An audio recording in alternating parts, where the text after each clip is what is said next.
This is Democracy Watch. Mark, you and I have covered the back and forth on the redistricting wars at length. This is probably the single most surprising piece of news that we've heard yet. Tell us a little bit about how you think that's going to go here, and if you can give us any hints about how it will play out. Well, first of all, we got to realize, we didn't want to have to do this. This was done because Donald Trump told Texas, Indiana, North Carolina, our neighbors, to rig their election and make sure his policies are so unpopular, he couldn't win the midterm. So he's rigging it, redrawing those states' maps, and basically disenfranchising Virginians, and disenfranchising other parts of the country who now their voices won't be heard. Their voices will be minimized because he's rigging the election. And so, I don't know how y'all did, but I grew up in 3rd Ward in Houston, and if a bully came and punched you in the mouth, you didn't sit there and cry. You better punch back unless you're going to keep getting punched. And that's where we are right now. We have a bully, and he has a bully pulpit, and he's bullying these folks in these states to change the rules. And so we have an opportunity, we have an obligation, I think, to stand up and do something different. And in Virginia, because we have this trifecta, we have an opportunity to do some redistricting, to look at redrawing the maps. Our congressional delegation right now is 6 Democrats, 5 Republicans. 10-1 is not out of the realm. And I think, you laugh. I'm not joking. I think it's no, 10-1 is not out of the realm to be able to draw the maps in a succinct, community-based way. But we're going to take a look at it. We have to. The Congress right now is like a 3-vote difference. And so if he keeps rigging these things by 1 and 2s and 3s, we have to push back. And so right now, Virginia's going to have an opportunity. We have a long process to do that. Ultimately, the voters decide. The legislature, we have to make a constitutional amendment. We've already voted for the first resolution. In Virginia, you have to vote for it twice with an intervening election. So we voted for it once. We had an election.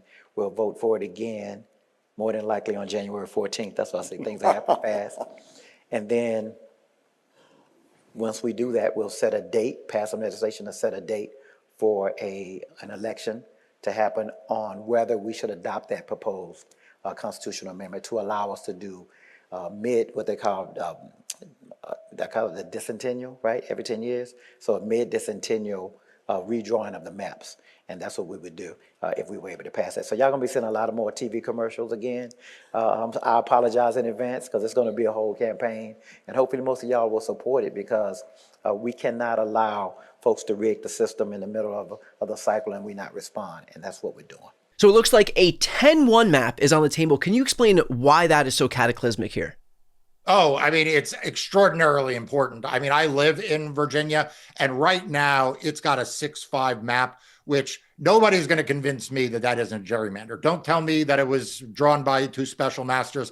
I don't care about that nonsense. Okay. The state of Virginia is not a 6-5 state. It has voted for president, Democratic. It has 2 Democratic senators. It just elected a Democratic governor in a landslide. But like California, people were saying there's nothing Democrats can do to undo this unfair map for the Democrats in the state. And like in California, we saw Democrats figure a way out. In this case, in Virginia, it is the legislature that figured out that if it enacts a constitutional amendment in 2 different terms. It's already done it in the first one. It'll do the second one in early January. It'll then go on the ballot for those of us who live in Virginia, that if that happens, then we're in business and the legislature can draw a new map. And the Democrats in the legislature, which is a big, sizable majority, thanks to the sweep of the elections in November of this year, they've said they're going to do a 10-1 map. And I got to tell you, Brian, there's no one who's been pushing harder for states to go big than me. Yeah. 10-1 sounds awfully good. We had spoken about what Virginia could do just a few weeks prior. We had spoken about the fact that at 8-3 could be a great map. That 9-2 could even be likely the best that we're looking at if they're taking a super forward-leaning posture on this. And so, what was your reaction to the fact that we're not talking about 8-3? We're not talking about 9-2. We're talking about 10-1 now. Yeah, absolutely. Look, I think if people go back, they'll say what I said was that I prefer 10-1, but that 9-2 would be acceptable, that I understood that there would be a push by the Democrats in Northern Virginia to not want to give up as much vote share as the districts go further south, so that I thought 9-2 would be fair. I was against 8-3, but boy, good for the legislature of Virginia. Good for Luis Lucas, who, by the way, has stood up to Youngkin at every turn. Yeah. Good for her, and good for the legislature saying that they're going to go 10-1. That is a good development for democracy. It's a good development for Democrats in Congress, and it will offset what we're going to see, Brian, coming out of Florida with Ron DeSantis as he violates their state constitution. He's not going to try to do a ballot initiative. Republicans end up bringing this stuff to their voters, right? They're just ramming it through, violating the law. Texas, we've talked about Texas and my thoughts there. Missouri's getting sued. Indiana, the shame of what Indiana Republicans look ready to do there. But Virginia Democrats will offset potentially a big chunk of that, if not all of it. You had mentioned vote share, and that seems to be an issue that most folks aren't talking about with these redistricting and these efforts to redraw the maps. Is a lot of the existing lawmakers or legislators don't want to do anything to diminish their vote share because if they give away blue area and take on red area, it makes their own campaigns that much more difficult, and they have to raise that much more money, and they have to be in district campaigning that much longer.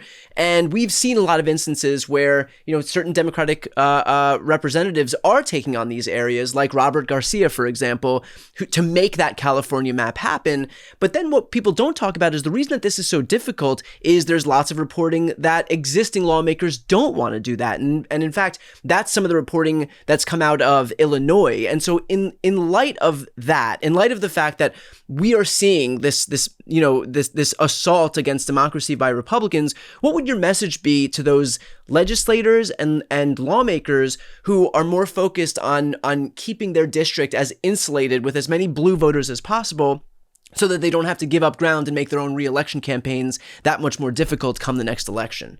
Yeah, this is what's infuriating. And I give Congressman Garcia credit in California. I give actually a number of the Democratic members of Congress in California a lot of credit, because a number of them are making their districts more competitive. Look, it's one thing to say if you are in a district that is 52% Democratic, 48% Republican, you don't want to lose vote share. Like, I get that. But if you're in a district that is 80% Democrat, 85% Democrat, or 70% Democrat, like, you can lose Democratic voters, you can lose vote share and still have a very safe district. And that is the fact in the way in which a lot of these districts are constructed, both in Virginia and in other states, like some of the ones you mentioned, where, moving from a 75% to a 60% or even a 57 or 55%, a Democrat's not going to lose an election if they're at 55-45, if they are a good member of Congress and they are doing basic constituent services and they are running competent campaigns. I mean, that is not going to happen. It's certainly not going to happen with the election that we have in 2026, with what is shaping up to be a good Democratic year. It's not going to happen in 2028 either, by the way, because in 2028, the presidential elections will kick in, and in states like Virginia and in California and in Illinois and in Maryland. You didn't mention Maryland, but Maryland, like the presence of the presidential race will actually make those districts more Democratic. Yeah. So look, I mean, my message is democracy is on the ballot. Democracy is at stake, and Republicans are playing hardball, and every Democrat needs to do everything they can to help ensure that we are able to put a check on power on Donald Trump in this administration. And if that means having to run a little bit more competitive election, having to work a little bit harder in raising money and in communicating with voters, so be it. There are 3 states where there's something really interesting going on that is getting virtually no media coverage. And those states are Wisconsin, New Jersey, and Missouri. So can you explain what's happening in those 3 states to give a lay of the land in terms of where we are right now in terms of redrawing these maps? Yeah, look, this is one of the reasons why I started Democracy Docket in 2020 and why you and I have been doing this series, because the legacy media doesn't want to cover what's going on everywhere. They just want to pick the 1 or 2 states that's interesting to them. So take Wisconsin, for example, really good example. The Wisconsin map is pretty skewed, pretty gerrymandered against Democrats. And my law firm has been suing and suing and suing like a dog with a bone to try to get that map reopened so that we can have a fair map for 2026 and beyond. And we had a big victory. The state Supreme Court appointed a 3-judge panel in Dane County, which is where the capital city of Madison, to look at our claim. And that is the first step. Now, we've still got to make our case. We've still got to prove what we've got to prove, but that is the first step towards a fair map in Wisconsin. You mentioned New Jersey. A lot of talk about this state and that state, but the incoming governor of New Jersey, Mikey Sherrill, who won in a landslide, an aide to her just recently said that, New Jersey's going to look at what they may be able to do. They've got a complicated process, but look, California had as complicated a set of hurdles to jump over as anyone. Yep. And Gavin Newsom, to his credit, found a way to do that. And so good on Mikey Sherrill, if that's true, that they are looking in that state. And then, Missouri, don't sleep on Missouri. There are trials going on right now. There are hearings going on in the challenges to the Missouri map saying that map is unconstitutional. But the real fight, beyond the litigation, the big fight is that the voters of Missouri are collecting signatures. And if they are able to get enough valid signatures to put this on the ballot, then guess what? The new map is put on hold. So the citizens of Missouri are challenging this new map via a ballot initiative. And if they get enough signatures, then this is put on hold. And I will tell you that the Republican establishment in Missouri is pissing in its pants. It is terrified that this is going to happen. And it is doing everything it can, including the attorney general trying to get ICE involved, claiming some sort of immigration fraud going on. I mean, this is a national story. It is a national scandal what Republicans are trying to do there. And it should be a national inspiration to everybody what the voters are trying to do there. So please, if you're not already subscribed to Democracy Docket, take a look, because we've been covering this in Missouri and all these other states. And I'm going to put the link to Democracy Docket right here on the screen and also in the post description. When I say that Democracy Docket is the only outlet covering all of this stuff in any semblance of detail, I absolutely mean it. You will not find any other information on any legacy media outlet. So if you want to follow along with this stuff, which is the most important thing happening right now, this is going to determine who wins the House next year. Please make sure to subscribe. Again, that link is right here on the screen and also in the post description of this video.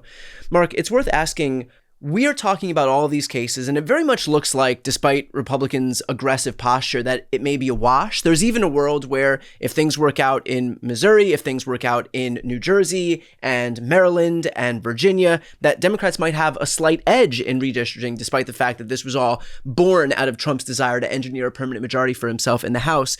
But then it's always worth looking forward and seeing what happens with Section 2 of the Voting Rights Act at the Supreme Court. So what are the dates that folks have to look toward in terms of whether, if the Supreme Court decides to gut Section 2 of the Voting Rights Act and eliminate all of these, the mandate for these black opportunity and brown opportunity districts across the country, when is the latest that could happen? I know that the Supreme Court could return a ruling as early as January, as late as, this summer. So what are we looking at here? Yeah. So first of all, everyone needs to be following this really closely for the reasons Brian said. The fact is that the stability of the tally, as you say, well, Democrats gain 5 seats here in California and Republicans gain seats there. None of that is accounting for the Supreme Court striking down Section 2 of the Voting Rights Act. If that happens, you will see massive efforts to disenfranchise black voters in the Deep South and Hispanic voters in a number of different states. And that could be cataclysmic, both for minority voting rights, first and foremost, but also for the partisan composition of what these states look like. So you look at a state like Mississippi or Alabama or Louisiana or South Carolina, and we are assuming in all of these calculations you're hearing that those maps fundamentally don't change. Maybe a seat changes in Louisiana because the actual court case is in Louisiana, but nothing bigger than that. But if the Supreme Court strikes on Section 2 and it does so early enough in advance of 2026, you could see a swing of 10 or more seats, again, eviscerating minority voting rights. I mean, that is the most important thing and reason to oppose it. But it would then have these partisan consequences. I think most people think that the Supreme Court in the Louisiana case is going to do one of two things. We're either going to get a ruling in January because the conservatives are just going to say, look, we want to strike down Section 2 of the Voting Rights Act, or we want to severely limit it. And we want to do it in time for the 2026 election. That's kind of possibility one. Or number two, we get a decision in June, essentially at the end of the term when we usually get big decisions, when we've gotten past Voting Rights Act decisions. And then it could be a decision in either party's favor. But essentially, the court is saying, look, we're not going to try to decide this and cause a last minute rush of mid-cycle redistricting in 2026. We're going to do this at a later date when we normally do these big, important voting cases. And that will give the states ample time and litigants ample time to work through these issues in 2027 in advance of the 2028 cycle. I don't know which of those two things it's going to be. We can all be cynical and assume that it's going to be January. But, remember, the Supreme Court historically has not issued decisions until every justice on the court is finished with their own opinion, whether it's a majority opinion, a concurrence, or a dissent. And so you don't know whether or not, for example, some of the more liberal justices will say, look, I need more time on my dissent, and that could delay things. I'm not saying that is what's happening. I'm not saying that is what's going to happen. I'm just saying it's a very fluid situation to know which justices are writing in the majority, which are writing in the dissent, whether there's an internal split on the court, whether there's a compromise to be had. Compromises also tend to push these later because that takes more time to get out the door. Or whether the conservative majority just says, look, we're going to ram this out in January, and if dissents have to follow, they follow. Yeah. But we're just going to push it out now because we got to get it out the door. So a very fluid situation, a really important reason to make sure you are subscribed to this channel, because if you're subscribed to this channel, then when there's new videos that Brian and I do, you will know about it. So hit the bell as well as subscribe to get alerts when there's new content, because I can assure you, as soon as there is a decision in the Louisiana case or any of these Section 2 cases, Brian and I will be doing a video. And to that end, of course, also make sure to subscribe to Democracy Docket, because that's where it will be published first and foremost as soon as that news breaks. So I'm going to put that link again right here on the screen and also in the post description of this video. I'm Brian Tyler Cohen. I'm Mark Elias. This is Democracy Watch.